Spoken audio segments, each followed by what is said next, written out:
kailan po matatapos yung airport? 2026 po. Opo. Lapit na yun. Oo. Malapit na ho. Opo. At pag umanda ng airport niyan, kayo, mahilig kayo lahat bumiyahe. O saan ba kayo bumibiyahe? Domestic flight? Kalahati na lang yan. Kalahati na yung presyo ng ticket. Kung kayo pupunta ng Hong Kong, Singapore, Japan, o kung saan, bababaan na rin yan. Bakit? Kasi lower cost to operate. Hindi na kailangan umikot ng isang oras yung aeroplano bago mag-landing. Bago kayo tumake up, nakaupo nga kayo sa terminal eh. Isang oras din kayo nag-aantay eh. O 2 oras na yun. Tapos pag landing nyo, nakaupo pa rin kayo sa loob ng aeroplano dahil yung taxiway congested din. Pag umandar na yung Bulacan Airport niyan, wala na pong problema yan. Tsaka, yung airport na yun, magdadatingan na yung lahat ng foreign investor dyan. Bakit? Lahat ng foreign investor na gusto magkaroon ng just-in-time assembly of electronics or semiconductor or electric vehicles, pwede na lahat sila mag-locate dyan. Bakit? Kasi just-in-time arrival of the parts, ma-assemble na.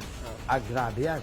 Tapos yung MRO, maintenance, repair, and overhauling facilities ng mga aeroplano. Allah! Pare, libo-libo yung empleyado o employment yan.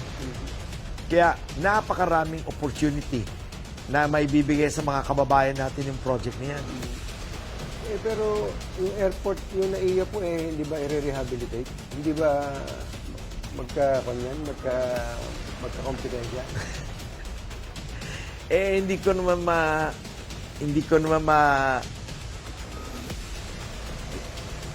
ko naman sila ma-persuade to do anything else dahil sila wala naman akong kinalaman sa kanila. Pero sayang lamang yung gastos na yun kasi tatakbo na ito eh. Kung yun gagawin pa nila, gagastosan pa nila ng isang tambak. Dapat yung Manila Ninoy Aquino International Airport na yan, ipagbili na lang yan.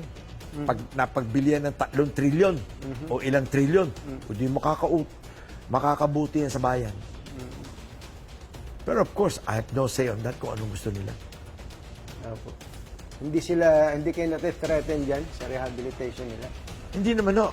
Kasi, let's say, they can service, kung ilan yung passenger kaya nila i-service, kahit na 20 million, 30 million. Growing population naman tayo. Tsaka I think with better service and better airport, more people will come to Bulacan. I'm that confident na you build it correctly, you build it nice, people will come.